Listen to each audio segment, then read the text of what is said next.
안녕하세요. 오늘도 사연살롱을 찾아주셔서 감사합니다. 저는 체질적으로 허약한 몸 때문에 다사다난한 삶을 산 50대 여성입니다. 여러분들은 포뇨지질이란 말을 아시나요? 포뇨지질이란 갯버들 같은 체질이란 뜻으로 갯버들의 나뭇잎이 가을이 되면 후두두 떨어지잖아요. 그것이 꼭 체질적으로 허약한 사람을 닮았다 하여 비유적으로 쓰는 말이에요. 전 포뇨지질이란 말과 딱 어울리는 사람이에요. 정말 어릴 때부터 허약했거든요. 저는 팔싹둥이로 태어나 신생아 때부터 병원 신세를 많이 졌는데요. 그래서 저희 부모님은 아직도 저에게 우스갯소리로 비싼 돈 들여서 낳았다는 이야기를 많이 하세요. 그리고 저희 친정어머니는 제가 빠른 년생인데도 제가 몸이 허약해서 친구들을 따라가지 못할까봐 일찍 초등학교에 입학시키지 않았어요. 하지만 그런 친정어머니의 결정에도 저는 잔병치레가 많았어요. 이유 모를 배앓이부터 시작해서 구토를 하기도 하고 그래서 병원 신세를 진 적도 많아요. 그리고 현기증도 자주 생겨서 여름만 되면 신나게 놀다가 가끔 쓰러지곤 했어요. 그래서 잦은 병조퇴와 병결석을 하기도 했죠. 친정어머니는 제가 학교를 제대로 졸업할 수 있을까 걱정이 이만저만이 아니었다고 해요. 그래도 다행히 나이가 들면서 몸이 익숙해져서 그런지 고등학교 진학에 어려움이 될 정도로 대학교를 갈 때 무리가 갈 정도로 조퇴나 결석을 하지 않았어요. 그래서 우여곡절 끝에 대학교 사범대에 진학했죠. 사실 원체 머리가 나쁜 편은 아니라 몸이 받쳐준다면 더 좋은 대학교를 갈 수 있었겠지만 그런 아쉬움이 없었다면 거짓말이겠지만 현실을 받아들여야지 어쩌겠어요. 밤늦게 공부를 하지 못하는 오랜 의자에 앉아있지 못하는 체력인 건 제 탓이니까요. 커피를 마실 수 없는 몸 상태인 것도 가끔 병원 신세를 져야 하는 것도 제 탓이니까요. 제 탓이라고 하니 너무 자기 비하 같나요? 그래도 어쩌겠어요. 제 운명인걸요. 하지만 이런 저도 고등학생 때까진 제 자신에 대한 비하나 절망을 참 많이 했어요. 왜 나는 팔싹둥이로 태어나서 허약하고 자주 아프고 귀찮게 병원 신세를 많이 지는 걸까? 이런 생각을 참 많이 했죠. 하지만 나이를 먹으니 아니면 사춘기가 지나서일까요? 이런 저의 몸도 받아들이게 되더라고요. 남들보다 조금 더 자고 남들보다 약하게 자주 운동도 하고 남들보다 더 몸에 좋다는 음식이나 영양제를 먹고 그러면서 몸을 보강해 나갔어요. 그런 마음과 몸의 노력 끝에 저는 큰 탈 없이 대학교를 졸업하고 한 사립고등학교 국어선생님으로 재직하게 되었어요. 그리고 지금의 남편을 만나 두 딸을 낳고 잘 살고 있죠. 그런데 궁금하시지 않나요? 대학이야 그렇다 쳐도 어떻게 이 몸으로 결혼을 해 아이를 낳았는지 말이에요. 그것도 2명이나요. 솔직히 제 몸에 아이를 낳는 건 도박이었어요. 산부인과에서도 크게 추천이라고 할까요? 막연히 축하만 하지 않았어요. 매번 산부인과를 방문할 때마다 의사는 저에게 남들보다 더 안정을 취해야 한다고 강조했어요. 그런 우려가 오히려 스트레스로 다가왔던 기억이 있지만 그럼에도 제가 아이를 지키고 출산할 수 있었던 건 제 의지와 남편 덕분이었어요. 저는 오래전부터 아이를 가지고 싶었어요. 제가 몸이 약해서 그런지 제가 외동이어서 그런지 저는 어려서부터 아이는 꼭 낳고 싶었어요. 그래서 결혼도 꼭 하고 싶었죠. 그리고 아이는 하나가 아닌 2 이상. 성별은 상관없이 늘 그랬어요. 그래서 저는 애인을 만날 때도 그런 가치관을 확인하고 연애를 했어요. 아이를 별로 좋아하지 않거나 원하지 않는 사람과 연애를 하는 건 시간 낭비라고 생각했죠. 그래서 연애를 많이 하지 못한 것도 맞아요. 어릴 때 누가 그런 생각을 하겠어요. 그만큼 저는 아이에 대해 진심이었어요. 그래서 제 몸에 유산 없이 두 아이를 갖고 출산한 건 큰 복이라고 생각해요. 그것도 저는 저와 다르게 10달을 푹 채워서 건강한 아이를 낳았어요. 얼마나 복이에요. 제가 아까 제 의지, 남편도 크게 도움이 되었다고 했지만 그 복도, 운도 무시 못하죠. 정말 생명이란 건 너무 귀중해서 우리의 의지만으로 해결되지 않기도 해요. 그런 면에서 저는 정말 운이 좋았죠. 하늘에 감사하다고 할까요? 그리고 제 남편은 어떤 도움이 되었냐면요. 먼저 저희가 어떻게 만났는지 말씀드릴게요. 저희는 제가 같이 근무하는 윤리 선생님의 소개로 만나게 되었어요. 그 당시 윤리 선생님이 남편이 재직하던 정유회사 사람과 연애를 하고 있었거든요. 물론 그 사람들은 지금 헤어져 각자 다른 사람과 결혼을 했지만 아무튼 그랬어요. 저희는 첫 만남 때부터 서로 결혼을 하겠다고 생각했어요. 그만큼 서로 통하는 게 참 많았어요. 제가 허약한 체질이다 보니 남자는 풍채가 있고 든든해 보이는 사람을 좋아하거든요. 그런데 남편이 꼭 그래요. 그리고 남편도 아담하고 긴 생머리에 수수한 스타일, 그런 여자를 좋아하는데 제가 딱 그랬고요. 그리고 생각하는 깊이도 맞았어요. 이야기를 하면서 이 사람 너무 진지한 거 아니야? 너무 가벼운 거 아니야? 이런 생각을 하지 못했어요. 딱 알맞았죠. 그래서 식사만 3시간을 했어요. 그리고 아쉬워 차 안에서 새벽까지 이야기를 하다가 집으로 돌아갔죠. 다음 날도 만나고 그 다음 날도 만났어요. 저희는 일주일 내내 만나고 연애를 시작했어요. 저는 남편이 좋았어요. 앞서 말한 것들도 좋았지만 그 중에서 남편의 다정함이 좋았어요. 그 온도가 너무 적당했거든요. 남편은 겨울에 제가 차에 타기 전에 항상 열선을 틀어놓고 식당에 가면 식기류를 제게 먼저 주고 입가에 음식이 묻은 걸 세심하게 닦아주고 그랬어요. 그리고 이런 것들을 저희가 다투는 와중에도 했어요. 그러니까 남편의 다정함은 이성을 잃지 않았어요. 너무 자연스럽게 몸에 배어 있어서 언제 어디서라도 튀어나왔죠. 그게 너무 좋았어요. 그리고 저희 남편은 일 외에도 하는 게 많았어요.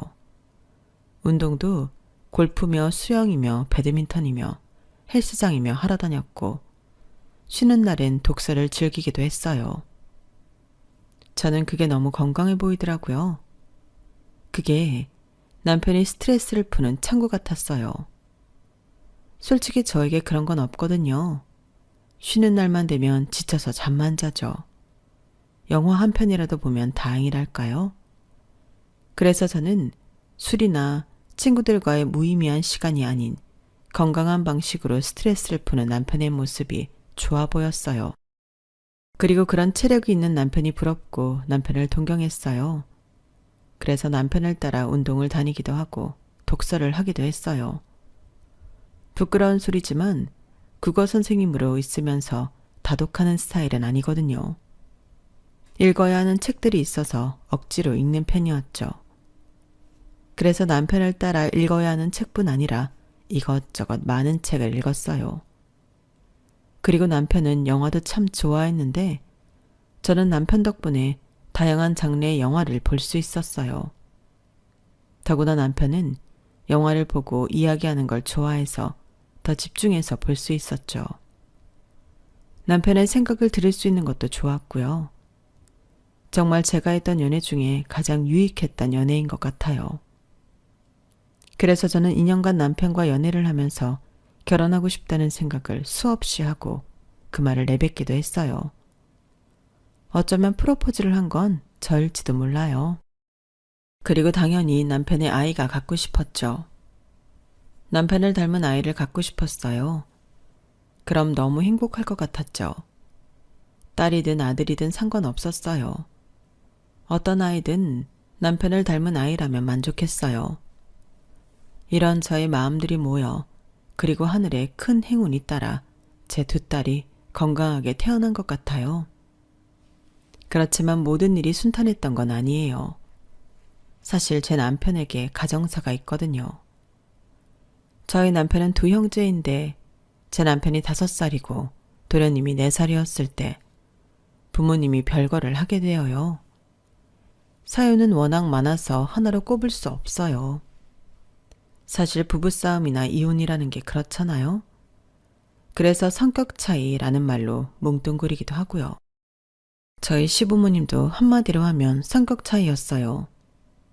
남편의 말에 의하면 애초에 만나지 말았어야 했다고 해요. 그만큼 성격도 맞지 않았고 시어머니의 잦은 가출과 시아버지의 폭력성, 남편은 차라리 별거를 한 게 나았던 것 같다고 말했어요. 하지만 저희 시어머니 처음엔 별거를 인정하지 않았어요. 저희 시아버지가 대학 교수시거든요. 의대예요. 그런데 시어머니가 시아버지가 일하는 대학에 찾아가 한마디로 깽판을 놓으시곤 했어요. 무작정 가서 교수실을 엉망으로 만들고 시아버지의 멱살을 잡고 험한 말을 했어요. 하지만 그 마음도 이해가 안 되는 건 아니에요. 여자로선 말이에요. 왜냐하면 시아버지가 시어머니와 별거를 하고 몇 해 지나지 않아 그 대학병원 간호사와 같이 살게 되셨거든요. 그 사실을 알고 시어머니가 얼마나 낙담했겠어요. 여자로서 너무 수치스러운 일이잖아요. 그래서 이해가 전혀 안 되진 않아요. 그런데 그런 시어머니를 잠재웠던 말은 매달 생활비를 준다는 시아버지의 회유였어요. 시어머니는 시아버지에게 그 대답을 듣고 다시는 교수실로 찾아가지 않았어요. 그래서 저희 남편은 시어머니가 애초에 화가 나서 여자로서 수치심이 들어서가 아니라 생활비를 받아내기 위해 교수실로 찾아갔다고 생각해요. 그것도 전혀 아니라고는 할 수는 없죠. 저희 시어머니 굉장히 시아버지를 의존하거든요. 집도 시아버지 명의예요. 시아버지가 자기 명의로 된 집에서 그냥 살게 두신 거예요. 시어머니는 뭐만 하면 시아버지가 해줄 거라고 생각해요. 집도 돈도 쌀도 뭐도. 네가 나한테 그러면 안 되지. 네가 나한테 어떻게 했는데 다 해줘야지. 이런 심보를 가지고 있어요. 그래서 아직까지도 이혼 안 하는 것 같아요. 저희 시부모님 50년 동안 그렇게 살고 계세요. 이혼도 안 하고 별거 상태로 말이에요. 시아버지는 매번 이혼하고 싶어 해요. 명절만 되면 그래도 명절이라고 하루는 모이는데 그때마다 이혼 얘기 꺼내고 또 시어머니는 깽판 치고 하루가 끝나요. 정말 명절만 되면 살얼음판이에요. 그런 거 생각하면 저도 두 분이 빨리 이혼하셨음 싶어요. 그리고 시아버지가 이혼을 그렇게 하고 싶은 이유는 뭣도 아닌 관계를 정리하고 싶은 것도 있겠지만 시아버지와 내연녀 사이에 딸이 있거든요. 이제 50이 다 되어 갈 거예요. 저도 한번 본 적이 있는데 그 딸의 호적이 아직 못 올라갔거든요. 그게 시아버지는 마음이 쓰여서 더 이혼하고 싶다고 하는 것 같아요. 그리고 시어머니는 그걸 알아서 더 이혼 안 하겠다고 하는 것 같고요. 이혼할 거면 돈도 더 주고 집도 주고 다 주고 하래요. 그럼 시아버지가 넌덜머리가 나서 자리를 피하죠. 시부모님은 저희 부부가 결혼을 하겠다고 만나뵈러 갈 때도 그랬어요. 너는 이 꼴을 보고도 결혼이 하고 싶니? 어차피 남자는 바깥이라면 놔둘게 되어 있다. 네가 애를 낳으면 안 그럴 것 같지? 다 똑같아. 내 꼴 나고 싶으면 결혼해라. 시어머니는 대놓고 제게 그렇게 말했는데 사실 그 말은 저에게 한 말이 아니라 시아버지에게 한 말이었어요. 저는 너무 불편해서 어쩔 줄을 몰랐어요. 제 남편은 미안해서 어쩔 줄을 몰랐죠. 그리고 상견례 때도 조마조마했어요. 결국 저는 저희 부모님께 시부모님이 완벽히 이혼했다고 설명했고 그렇게 알고 가셨는데 시어머니가 저한테 말한 것처럼 이상한 소리를 할까봐 얼마나 조마조마했는데요. 게다가 저희 친정어머니는 이혼 가정인 것도 별로 좋게 보지 않았어요. 더구나 시아버지는 따로 결혼을 하셨다는 이야기를 듣고 입을 다물지 못했죠. 그래서 저는 겨우 설득했어요. 엄마, 나도 허약하잖아. 나 데리고 갈 사람이 어디 있겠어. 안 그래? 그런 말을 해서 겨우 설득시켰어요. 어떻게 보면 협박이죠. 그리고 다행히 시어머니는 그 자리에서 자기 결혼 이야기는 하지 않으셨어요. 그래도 자기 아들 결혼시키려고 이혼한 척 노력 많이 했죠. 물론 저희 부모님도 매너 있는 분들이어서 그런 이야기 꺼내지도 않았고요. 그래서 상견례까지 잘 마무리하고 결혼했네요. 그런데 제가 결혼식을 준비하는 데에 너무 고생을 해서 그런지 신혼여행을 가기 전에 위험이 오더니 신혼여행 내내 아팠네요. 그리고 돌아와서도 잔병 치레를 계속하고요. 결국 결혼을 하고 나서 병가나 조퇴를 더 많이 하게 되었어요. 그도 그럴 것이 저는 결혼만 해내면 장땡이라고 생각했거든요. 저희 남편 가정 환경 말이에요. 그런데 이제 본 게임이더라고요. 예전에 남편이 저희 시어머니가 너무 부정적이라고 했어요. 너무 부정적이고 예민하다고요. 저는 처음엔 몰랐는데 정말 그렇더라고요. 제가 시어머니가 혼자 사시니 반찬이나 다과 같은 걸 많이 챙겨가는데 그걸 볼 때마다 이러셨어요. 뭘 이런 걸 가져오니? 먹지도 않는 거. 차라리 돈을 줘라. 그러면서 제가 가져온 걸 냉장고에 넣지도 않았죠. 그리고 시어머니와 함께 여행을 가고 싶어서 그게 나름 로망이었거든요. 그래서 계획을 짜서 알려드리니 그것도 그냥 돈을 달라고 하셨어요. 불편하게 내가 왜 너랑 하루를 자냐고 말이에요. 그리고 시어머니는 제가 툭 하면 아픈 척을 한다고 생각했어요. 시어머니는 운전을 평생 안 하셔서 한번 장을 볼 때 누군가의 도움이 필요해요.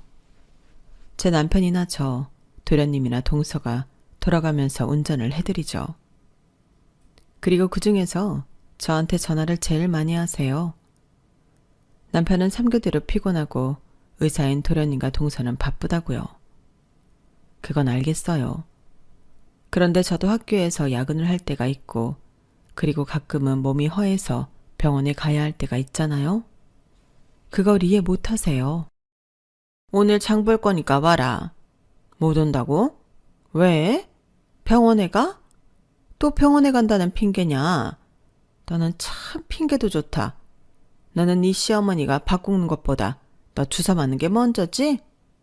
너 그 정도면 하루아침에 가야 하는 거 아니니? 그러고 어찌 부인 노릇 엄마 노릇 한다고 하니? 아니, 네 남편은 3교대 하니까 피곤할 거고 네 도련님이나 동서는 의사인데 내가 너한테 부탁하지 누구한테 부탁하니? 바쁜 애들한테 턱없이 바쁜 애들한테 부탁하랴? 너도 참 생각이 없다. 병원 그거 오늘 안 간다고 안 죽는다. 죽을 거면 진작 죽었지. 그런 말을 하면서 시어머니는 제가 아픈 걸 꾀병이라고 생각해요. 정말 억울하죠. 하지만 억울해도 어쩔 수 있나요?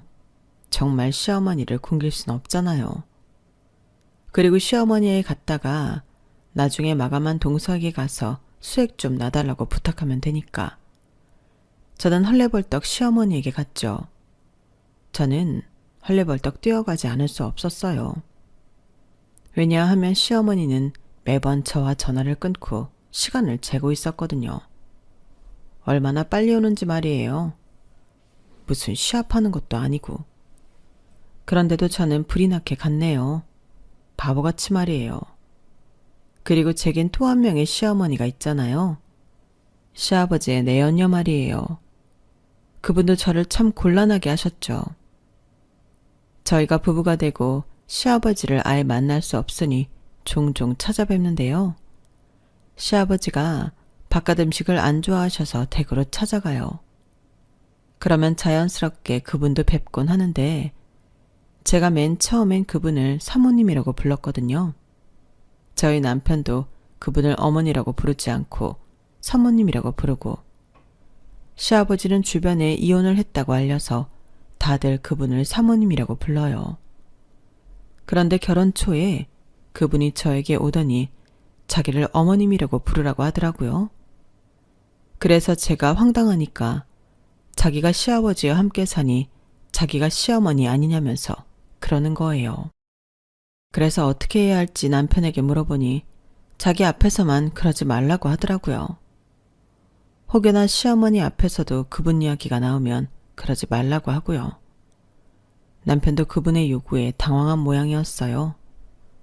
그래서 일단 어머님이라고 부르고 있어요. 그리고 제가 그렇게 부르자 무척 좋아하더니 반찬을 이것저것 싸주고 자주 전화해서 안부를 묻고 언제 오냐고 묻고 애들 잘 크냐고 묻고 사진 보내달라고 하고 시어머니처럼 굴었어요. 처음엔 되게 불편했어요. 정말 제 시어머니라고 생각하진 않았나 봐요. 그런데 생각해보니 그분 처지도 불쌍하다는 생각이 들더군요. 그분도 여자로서 치욕스러운 삶을 살고 있는 거잖아요. 당당하게 누구의 부인이라고 불릴 수 없는 위치요. 저희 시어머니에겐 지탄의 대상이기도 하고요. 그리고 그분의 딸은 또 얼마나 불쌍한가요? 그래서 받아주고 있어요. 그런데 가끔 시어머니와 함께 있는데 전화가 오거나 저희 친정 식구들 먹으라고 반찬을 싸줄 땐 정말 난감하더라고요. 저도 도무지 어떻게 태도를 취해야 할지 모르겠어요. 상황이 그렇다 보니 제 스트레스는 심해지고 좀 더 자주 아프게 되었어요. 그러니 학교를 다니는 게 눈치가 보이더라고요. 그런데 엎친 데 덮친 격, 제가 결혼 2년 만에 임신을 한 거예요. 제가 학교에 말씀드리자 학교에선 휴직보다 퇴직을 권하더라고요. 그래서 저는 고민하다가 남편도 혼자 벌어도 충분하다고 하니 퇴직했어요. 일단 아이가 먼저잖아요. 저 같은 경우 산부인과에서 절대 안정을 취하라고 대번은 말했으니까요. 그래서 아쉬운 마음은 뒤로하고 퇴직을 했어요. 임신을 하고 배가 부르니 정말 힘들더라고요. 배도 자꾸 뭉치고 가슴도 아프고요. 그래서 집에만 하루 종일 누워있는데 자꾸 시어머니가 호출을 하는 거예요. 자기 장 봐야 한다고요. 혹은 친구와의 약속이 있는데 같이 가자고요. 제가 매번 어머니 배가 뭉쳐서요. 몸이 무거워서요 하니까 덜컥 화를 내세요. 나 때는 배불러서 농사도 지었다. 이런 말을 하는 거예요. 평생 농사도 지어본 적 없는 분이 그런 말을 하니까 좀 우습기도 하고 기분이 나쁘기도 하고 그랬어요. 그래서 저 대신 첫 아이 땐 도련님이 좀 불러다녔어요. 둘째를 가졌을 땐 동서가 불려다니고요. 부부에게 많이 미안하더라고요. 병원 일도 바쁠 텐데 말이에요. 그런데 저희 도련님도 그렇고 동서도 그렇고 엄청 착하고 야무져서요. 그래서 그때마다 저에게 미안해하지 말고 몸 관리 잘 하라고 하더군요. 저희 동서 이야기를 좀 해볼까요? 저희 동서는 제 첫 아이가 2돌이 지났을 때 처음 인사를 왔어요. 키도 크고 짧은 단발머리에 시크하고 도도한 이미지였는데요. 게다가 도련님과 같은 의사라고 하니 처음엔 선입견이 있었죠. 냉철하고 인감이 없을 것 같은 느낌. 그런데 인사를 하는데 사근사근한 말투하며 경청하는 태도가 너무 뜻밖이었어요. 저도 남편도 너무 좋은 사람이라는 인상을 받았죠. 그리고 그건 껍데기가 아니었어요. 동서는 정말 착하고 야무졌어요. 사실 제가 동서가 결혼한 해에 둘째를 가졌는데 둘째도 딸이었어요. 그래서 시어머니가 무척 실망하시고, 아니 실망을 넘어서 제가 무언가 잘못했다고 생각했어요. 사주에 아들이 하나 있다던데 언제 아들이 나온다니? 그나저나 내가 지어준 보약은 마셨니? 안 마셨지? 그 경단은 먹었니? 에휴, 넌 아들 낳을 생각이 없구나? 아들을 낳아야지. 딸은 낳아봤자 다출가 외인이야. 날 보면 모르니? 우리 잘난 아들들 보면 몰라? 제가 첫째를 낳았을 때도 시어머니는 저에게 보약이나 알 수 없는 경단을 주셨고 저는 먹지 않았어요. 그리고 그걸 알고 시어머니는 넌 아들 낳을 팔자가 아니라며 죄지은 팔자라고 하셨죠. 아이를 낳은 직후 몸이 부어있는데 말이에요. 괜찮냐는 말 한마디도 없었어요. 제가 2번 다 난산을 했거든요. 저 정말 힘들게 저희 2딸 낳았어요. 과다출혈에 수혈을 해가면서 아이 낳았고 낳고 나서 몸과 얼굴이 못 알아볼 정도로 부어서 남편도 못 알아봤어요. 게다가 특히나 그때 자연 출산을 강요했거든요. 그래서 더 상황이 심각했죠. 전 거의 2번 다 죽다 살아났어요. 그런데 그걸 알고도 그런 말을 하니 저는 정말 억울해서 눈물이 다 났어요. 시어머니가 휙 하고 병실을 나가시고 얼마나 울었다고요. 그런데 그 와중에 사모님은 오셔서 시어머니 행세하려고 하시고 저희 친정어머니가 만들어 온 미역국을 저기에 두고 자기 거 먹으라고 하질 않나. 저희 친정어머니는 그때 사모님 처음 보시고 기겁했어요. 대체 저 사람이 여길 왜 오냐면서요. 정말 정신이 하나도 없었어요. 그리고 제가 딸을 낳고 동서가 아들을 낳았는데요. 저는 순간 긴장했어요. 시어머니가 어떤 사람인 줄 아니까 온전히 축복을 못하겠더라고요. 그래서 얼어있는데 시어머니가 예상을 빗나가지 않게 동서를 끌어안고 발을 동동 구르면서 잘했다, 고맙다, 수고했다 하시는 거예요.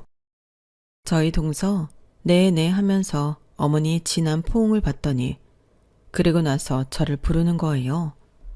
그리고 제 손을 탁 잡더라고요. 형님, 어떻게 2아이를 낳으셨어요? 저 너무 힘들어서 진짜 이성 놓을 뻔했어요. 정말 존경해요. 몸도 약하신데. 딱 그러는 거예요. 그 말을 듣고 시어머니가 픽 웃으면서 그래봤자 딸이다 딸 이러시는 거예요. 그러니 동서가 시어머니를 슬쩍 쳐다보더라고요. 에이 어머니, 같은 여자끼리 그런 말하는 거 아니에요. 아들 낳아봤자 소용없다는 거 어머님이 더 잘 아시면서. 지금 저희 남편 봐요. 어머니보다 나 더 챙기고 나 어떻게 될까봐 울고. 이 사람이 어머니 때문에 언제 한번 울어봤겠어요? 뭐 딸도 그럴 수도 있지만 전 딸이 아니라 아쉬운데요. 형님 좋겠어요. 그러니까 저희 시어머니 말을 뚝 하지 않더라고요. 저희 동서가 그런 사람이에요. 그뿐만이겠어요. 제가 다른 병원에서 수액을 맞고 진찰을 받자 자기 병원으로 오라면서 돈도 받지 않고 수액도 놔주고 진찰도 해줘요. 가족 좋다는 게 뭐냐면서 말이에요. 그래서 저는 퇴직을 하고 저희 아이들을 육아하면서 동서 아이들까지 키워줬어요. 동서가 얼마나 고마워했는지 몰라요. 저에게 돈도 쥐어주려고 했는데 제가 좋아서 고마워서 한 일이라 받지 않았네요.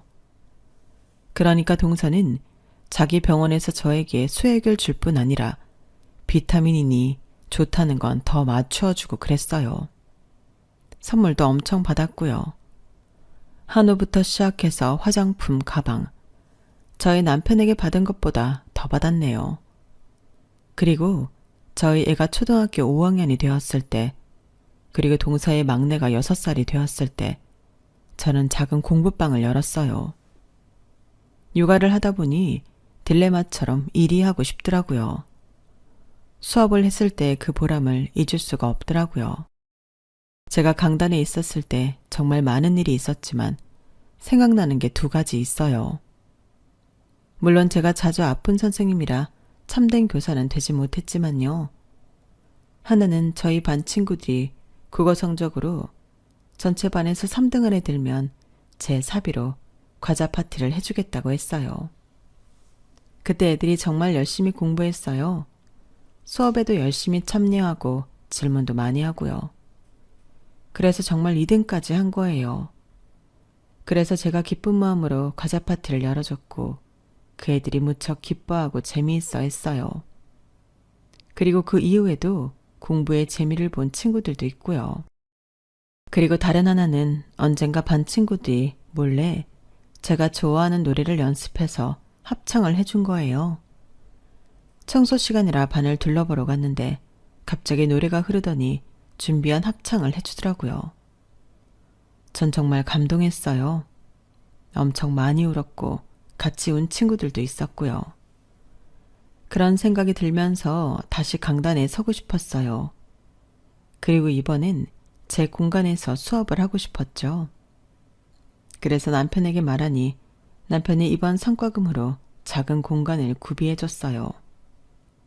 12년 만에 강의를 준비하는데 너무 설레더라고요.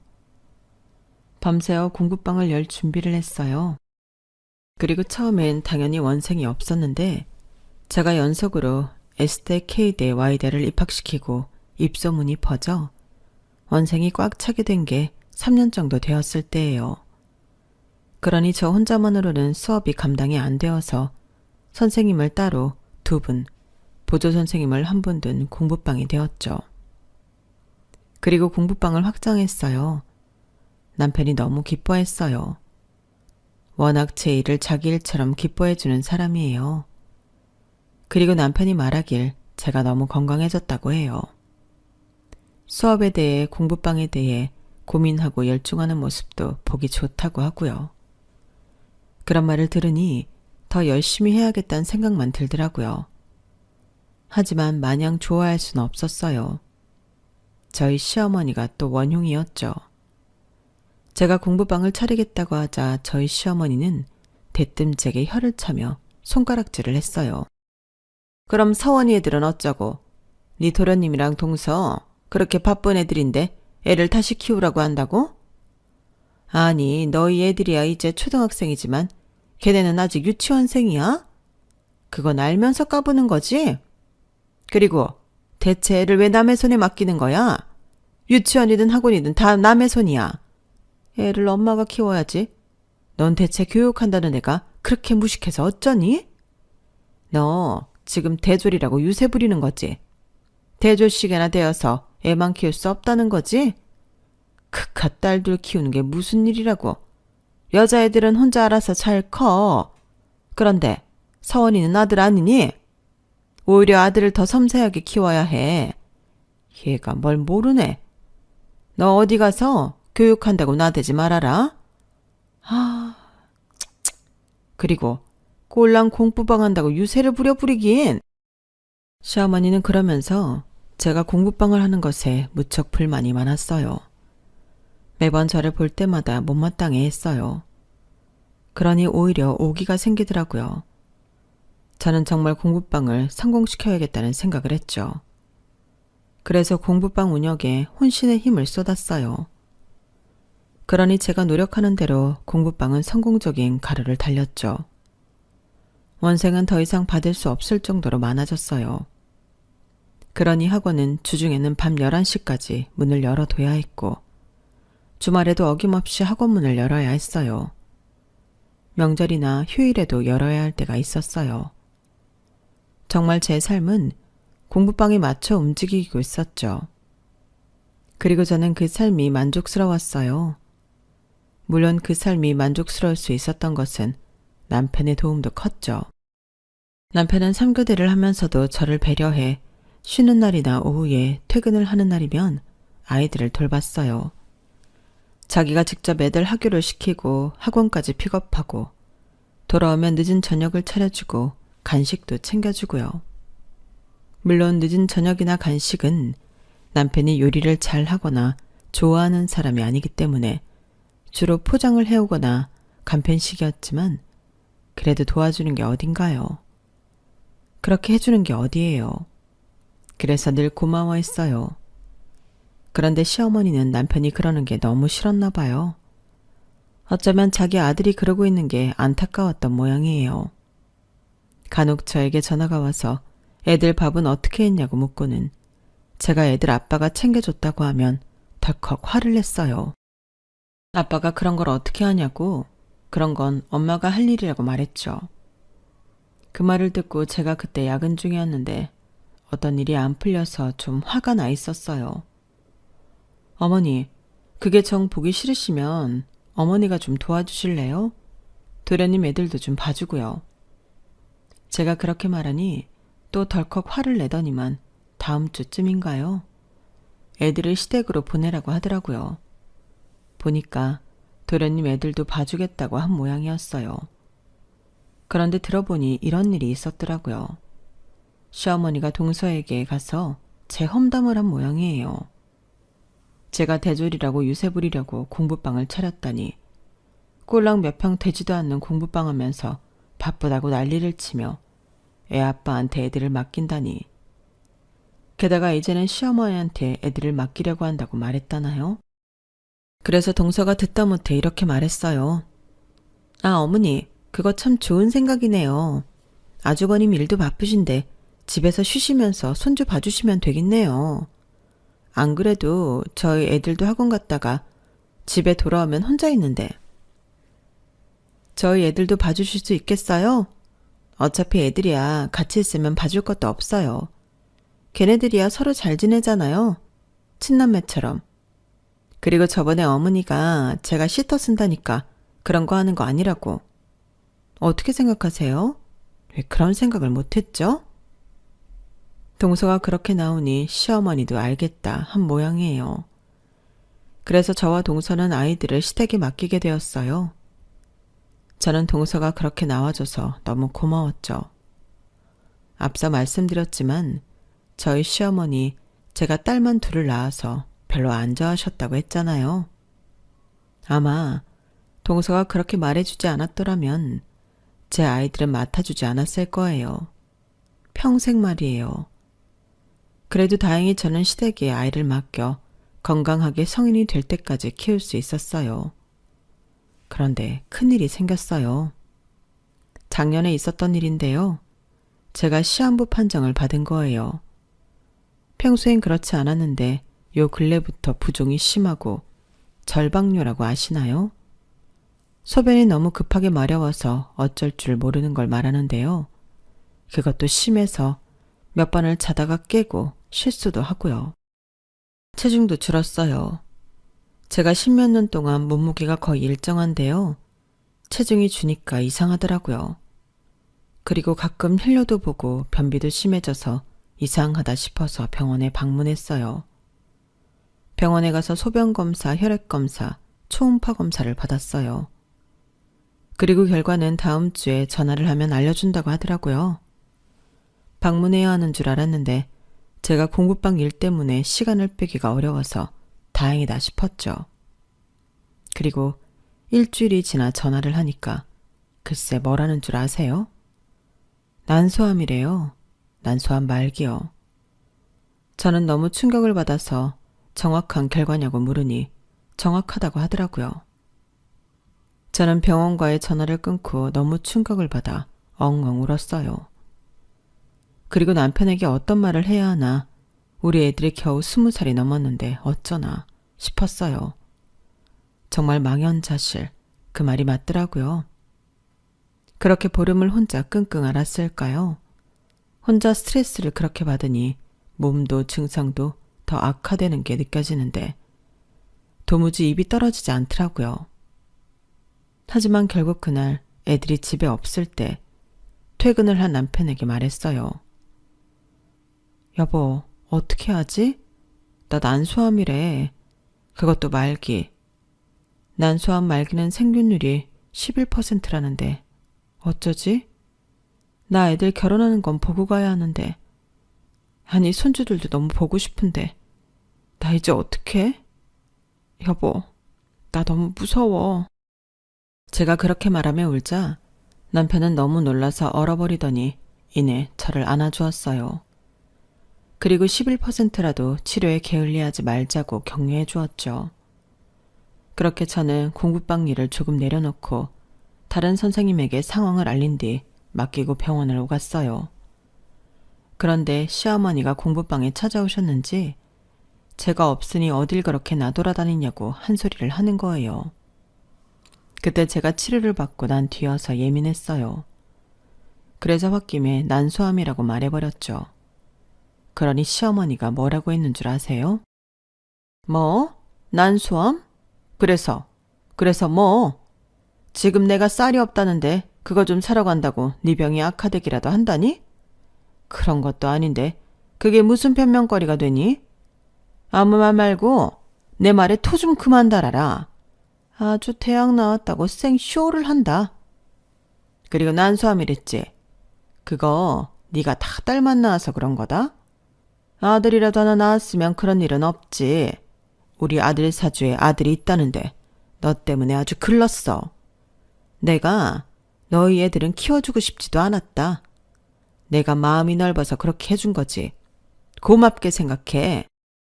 그리고 암에 걸려서까지 그깟 공부방일 할 건 아니지? 그거 주변 사람들한테도 민폐야. 어떻게 너는 욕심이 그렇게 많니? 그렇게 안 생겨선. 아참, 그럼 이왕 이렇게 된 거 남은 생 공부방에서 생쇼하지 말고 가족들에게 헌신해라. 알겠어? 시어머니는 그렇게 전화를 끊었고 저는 그 자리에서 서러운 마음에 울었어요. 차에 올랐는데도 눈물이 멈추지 않더군요. 그리고 저는 불현듯 동서가 생각이 났어요. 제 서러움을 알아줄 사람은 동서밖에 없겠구나 싶었어요. 그래서 동서를 찾아갔어요. 동서는 제가 눈이 퉁퉁 부어서 들어오자 놀라며 도련님에게 환자를 맡기고 저를 원장실로 안내했어요. 그리고 사정을 듣더니 시어머니의 행적보다도 제 병에 너무 놀라는 거예요. 형님이 난소암이요? 아니 그런 줄은 전혀 몰랐어요. 여러 군데 질러 봐보셨어요? 요즘엔 한 군데에서만 질려보시면 안 돼요. 오진일 수도 있고 뭔가 착오가 있던 거일 수도 있고. 아, 그렇지. 지금 다시 해봐요. 소변 검사랑 혈액 검사 다시 해봐요. 지금 바로 소변 보실 수 있겠어요? 아니면 물 좀 마시고 해봐요. 네? 저는 그렇게 검사를 다시 해봤어요. 동서가 초음파 검사까지 해봤는데 아직 검사 결과가 다 나오진 않았지만 종양은 안 보인다고 하더라고요. 그리고 다음 날 동서는 급하게 전화를 하더니 오진인 것 같다고 말했어요. 그러니까 저는 무려 석 달이 넘게 몰랐던 거예요. 그러면서 동서는 그 병원에 같이 가보자고 했어요. 그래서 확인해보니 정말 오진이 맞더라고요. 제가 방문을 했을 때 난소암 의심으로 검사를 한 사람이 3명. 그중에 저와 이름이 같고 나이가 같은 사람이 있던 거예요. 정말 어떻게 이런 일이 있을 수가 있죠? 동서가 이 사실을 알고 어떻게 피해 보상할 거냐고. 지금 단순한 요료결석인데 난소암 진단을 내려 치료를 받고 있는 상황인데 어쩔 거냐고요. 처음엔 병원에서 잡아떼더니 동서가 정말 화난 얼굴을 하고 자기도 의사라는 말을 하자 고개를 숙이더라고요. 그리고 원장실로 부르더니 사례금은 두둑히 할 테니 비밀에 붙여달라고 하더군요. 소송은 하지 말자고요. 동서는 저를 보고 괜찮겠냐고 물었어요. 저는 소송까지 할 생각까진 없었고 그래도 난소암이 아닌 걸 알게 되어서 다행이구나 싶기도 했어요. 그래서 사례금만 받고 나왔어요. 그리고 남편에게 이 사실을 말하자 남편은 무지하게 화를 냈다가 이내 저처럼 평정심을 찾고 다행이라고 저를 안아주었어요. 그리고 저는 시어머니에게도 사실을 말했죠. 그런데 시어머니는 네가 유난이라 그럴 줄 알았다. 그런데 돈은 얼마나 받았니? 소송 안 하겠다고 받은 거면 꽤 받았겠네. 지금 그 돈 너 당장 필요하니? 아니면 지금 나한테 보내거라. 내가 어디 쓸 데가 있으니까. 라고 말하는 거예요. 시어머니는 절 한순간도 걱정하지 않은 거죠. 저는 제가 대체 왜 이런 취급을 당해야 하는지 알 수 없었어요. 그런데 그 자리에 동서도 함께 있었거든요. 동서가 듣다 못해 자리에서 일어나 짐을 챙기더니 제 손을 잡고 저를 일으켰어요. 정말 너무하시네요. 그래도 제가 시어머니 인간 대접해드린 건 나름의 이유가 있었던 것 같은데 이제 그런 이유도 모르겠네요. 제가 왜 이런 사람을 시어머니 대접을 해줬는지 제가 다 한심하네요. 앞으로 저 여기 안 오겠습니다. 형님도 앞으로 여기 오지 마세요. 이런 대접 받고 올 필요 없잖아요. 참, 뭐 이런 사람이 다 있는지. 그리고 저 오늘 당장 남편한테 댁 아드님한테 말해서 용돈 끊겠습니다. 꽤 짭짤하니 좋으셨을 텐데 아쉽게 됐네요. 그러니 이제까지 잘 하셨어야죠. 저한테만 가시면 그게 다가 아니에요. 전 이런 꼬라지 절대 보고 싶지 않습니다. 죄송하지만 전 어머님이랑 달라서 누군가 위에 군림하고 그런 거 딱 싫어요. 그리고 저 반드시 시어머니 이혼하게 만들어서 빈털터리로 살게 할 거예요. 그러더니 동서는 저를 데리고 시아버지에게 갔어요. 시아버지가 교수로 다니시는 대학에 가서 시어머니가 이제껏 저에게 하신 모진 말, 모진 행동, 차별 대우 같은 것들을 오목조목 말했어요. 그리 동서는 야무지게 시아버지에게 이혼하실 것을 요구했어요. 이대로 시어머니가 안일하게 지내는 거 보고 싶지 않다면서요. 이제껏 저희 애들 키워준 건 고맙지만 그에 상응하는 보답은 한 것 같다고요. 더 이상 도무지 참을 수가 없다고요. 저는 그런 동서의 모습이 기사님같이 멋있었어요. 그리고 시아버지는 동서의 말을 듣더니 고개를 끄덕이면서 알겠다고 말했어요. 그리고 도와줄 수 있겠다고 말했죠. 저희는 할 수 있는 데까지 돕겠다고 했어요.